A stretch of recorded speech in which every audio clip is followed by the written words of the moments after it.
Curtis Silva, right?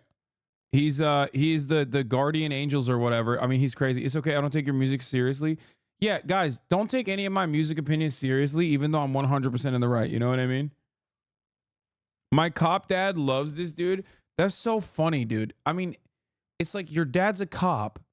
Eric Adams is a literal fucking cop and has spent most of his time like shutting down libraries so he can fund the police more so that cops can get more overtime to fucking play Angry Birds on their phone at the subway station. And your dad still is like, no, I think this guy's even better than that. It's like libertarian cops, dude. It doesn't make sense. You're saying that like the cop mayor is not as good and not better than the guy who is not a. He thinks Eric Adams is racist to white cops. My dad is Latiner.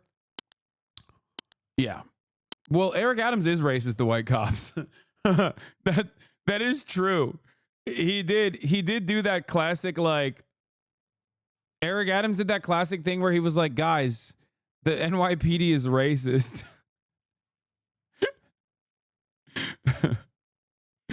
I mean, he did that. And everyone was shocked when they found out that the NYPD was racist. He was one of those like, we have to reform the white supremacist institution of the NYPD by like, you know, making sure that the real racist cops are black instead of Italian, which is kind of like black, but not really. That's what he did. It's like, listen, you need to make sure that it's black people running the white supremacy show here, okay? If you divide 53 million by 500, that's a $106,000 debit card. Not a bad deal.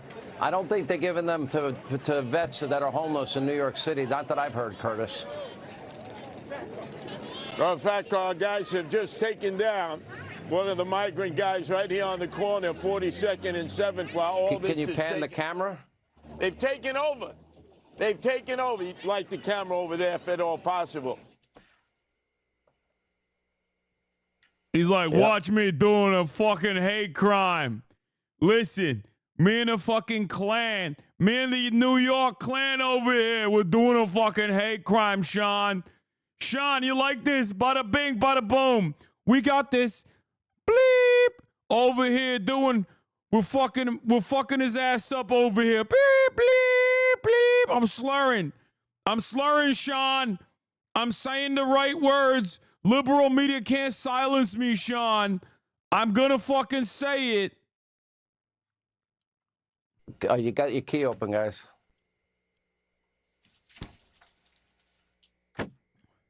It's out of control. Out of control. Yeah, it is out of control. You're literally doing a hate crime on national television. There. All right. Now, Eric Adams often complains he's getting no support from the federal government to help him with the surge of Joe Biden's unvetted illegals in New York. And that could be because of the so-called border czar is a little distracted right now. According to a report, Vice President Harris has now suddenly, quote, found her footing. And she's now apparently getting ready for a future presidential run of her own in 2028. According to the Daily Mail, she campaigned in South Carolina last week, visited. I love that he just watched a group of brown shirt thugs beat the shit out of some random guy that the dude literally openly was like, yeah, this is one of them immigrants right there. Hey, Sean, look at this fucking immigrant. It's awesome. And Sean Hannity doesn't even acknowledge it and just moves on. Huh. That's great. That's great. Things are very normal here in the United States of America, okay? Very, very normal and very, very cool. Yeah, Eric Adams himself wrote an op-ed supporting the guardian angels in the past, and it came up in the mayoral debate. Eric Adams is also obviously very racist. It's just literally the EDL, but for the USA. I mean, yeah, they're brown shirts. Well, they're red shirts. But yeah, this is the founder of Guardian Angels, Curtis Leva, and this is in 1992. Said on Tuesday that he faked his 1980s kidnapping and 5 other exploits to help the Guardian Angels survive its early years as a volunteer crime fighting group. Remember, these guys are a volunteer crime fighting group that popped off in like the heat of the crime wave, in New York and the subway stations, where they basically were vigilantes that would go around and like, do the same thing that you just watched.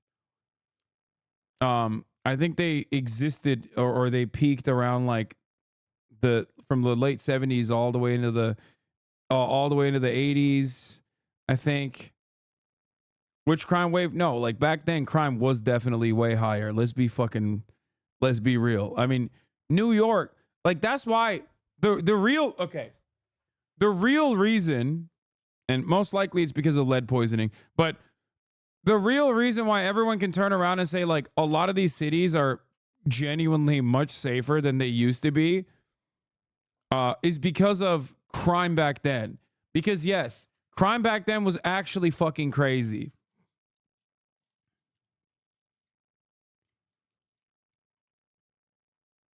Here's a video of him getting tapped tonight of the moment by a New York City taxi cab and then flopping like LeBron. Taxi cab last week. What?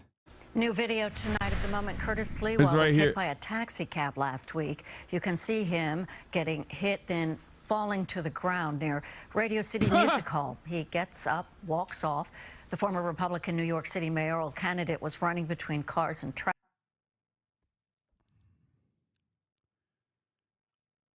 Not New York, but LA riots in the 90s back then was rough. No, New York. I mean, everywhere. Crime was actually unironically, it was definitely a lot. It was definitely a lot worse back then. But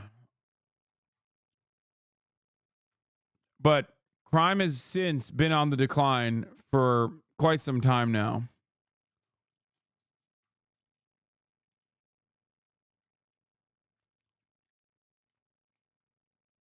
This isn't EPL. What he's doing flopping like that. Yeah.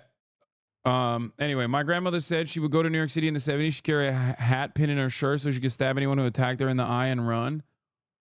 Yeah. People used to get regularly murdered on the subway. Chatters don't know. Is it because the material conditions have improved? I think this is one of those instances where like it might literally be leaded gasoline.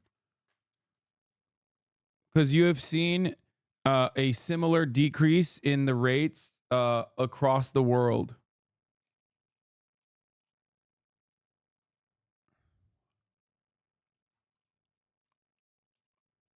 Like in areas where they were utilizing lead in the paint and in the gas in general.